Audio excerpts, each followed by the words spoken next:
things first, you cut out your pattern pieces. So I have made some patterns to fit my knees. So this is like leg armour tutorial. I'm going to make this and then I'm going to add all the detail onto it in a bit. So you make patterns. I'm very funny about patterns. I prefer to do it on Illustrator because you can get better shapes, nice smooth shapes instead of drawing it out. But I mean, each their own. Everyone has a different method. And with armour, the best way is to just stack it up. So I've got warbler coated, which I'll show you how to do in a sec. But I cut it out of these exercise mats. You can get them from Decathlon for £2, which is really cool. So yeah, as you can see with the first piece, I've already coated it in warbler. And then for these two pieces, I need to get a move on and coat them in warbler as well. Now I've already got some warbler cut out.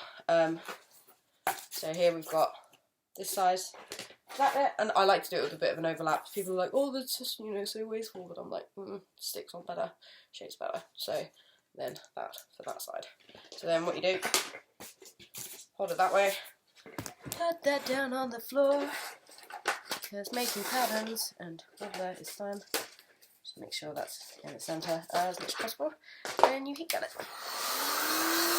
And it's really hot, just so heads up.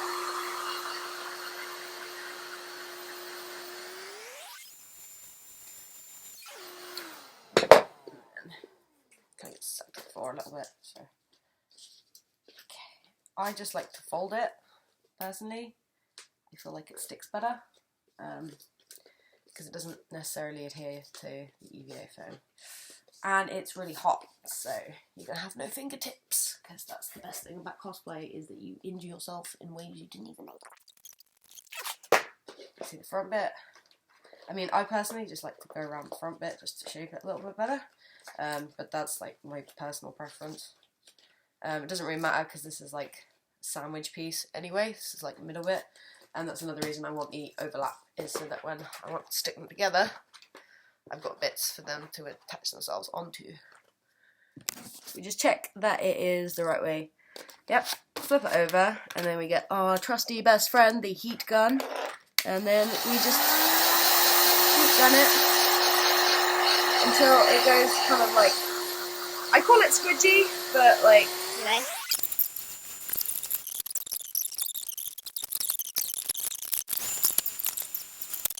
see, this is like, learning process. Learning curve!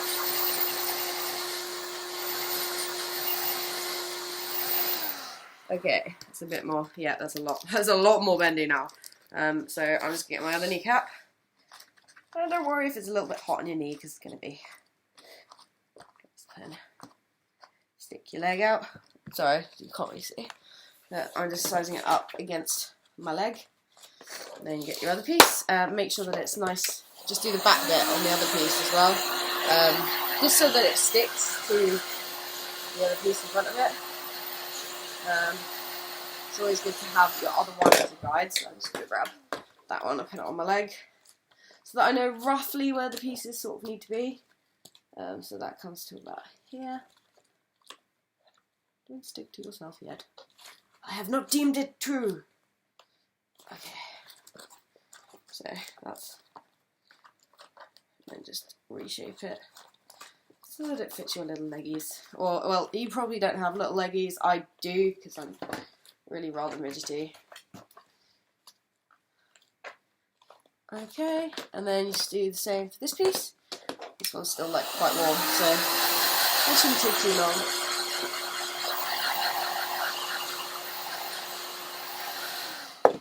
La la la. And then just make it nice and even. Or as even as you can. If you do muck up, don't worry. You can usually apply more heat to it and it will be okay. Next steps. So we've got our leg armour. As you can see on my patterns, as I have laid out, they actually have a trim. I don't want to use warbler for this because it's a bit fiddly with warbler. So here is some thermoplastic. You can probably see it like steaming a little bit. I don't know, probably not. It looks like, ow, but I have basically boiled a bunch of plastic on in a boiling pan, and it's still got boiling hot water trapped in it. So you will burn yourself if you're not careful or you're not smart, like me. So yeah, you can see my hands are like soaked. But I just find that this just does like the best trims. I use this stuff for my bow, my Argo bow, just in case like nobody knows what my bow is. It's my babe. It's my favourite piece of cosplay thing ever that I've ever made. Yeah, like I love it more than my Buster sword, which is saying something. Shh, don't tell my Buster sword. Yeah, so basically at the moment I've just got like a line and I'm just going around the trim. And you can neat this up and you can take a heat gun to it, which is also really cool.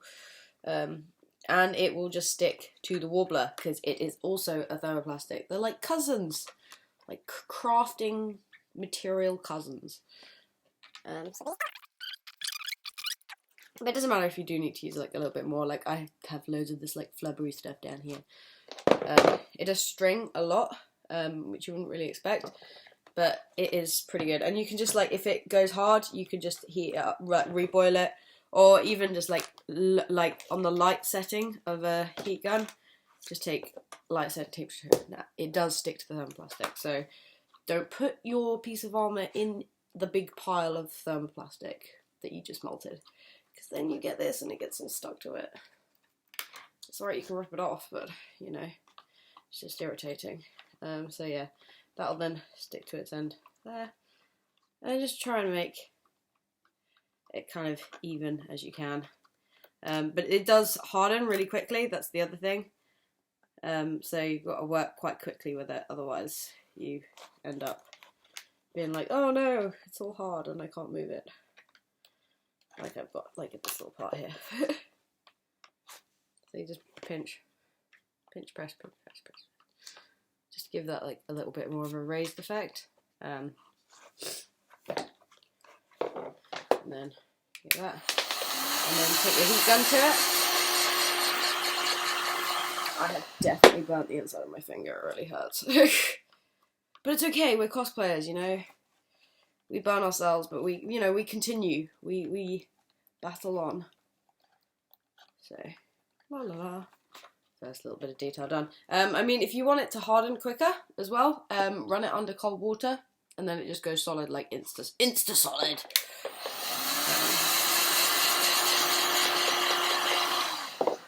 You can see, still got this big pile of flubber.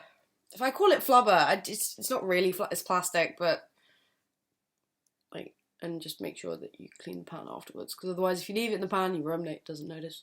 You might end up eating it in their soup, and that doesn't go down so well. Because apparently thermoplastic soup isn't that delicious. Okay, I said that she ate it, but I actually left it in the pan and then I ate thermoplastic soup. But I didn't want to seem like a complete retard for poisoning myself, but there we go. I admitted it. Because she'll probably watch this and she'll be like, you didn't poison me with plastic soup. And I'll be like, yeah, I lied. She'd be like, why did you lie? And I'd be like, the internet. The internet! Yeah. So when you give this like a good base coat as well with paint, it looks pretty sharp. I mean, I like the effect of thermoplastic on top of Warbler, like personally, because it's a little bit more shiny and it gives like lots of different textures to like your end product. So like my bow has like Warbler going on, it's got like this thermoplastic going on, it's kind of got like a little bit of everything going on, which is quite cool. I think so anyway. So yeah, as you can see, we're beginning to get a bit more of a trim, and then when you want that to just adhere to it, I mean, I'm going to put a little bit more of a dent there, a little bit more of a dent there, so you can sort of tell the two plastics apart from each other. There you go, we're at the heat gun. It's quite an iterative process. Like, it's quite therapeutic, apart from the fact that you will burn yourself a lot. So yeah, this is what we have so far.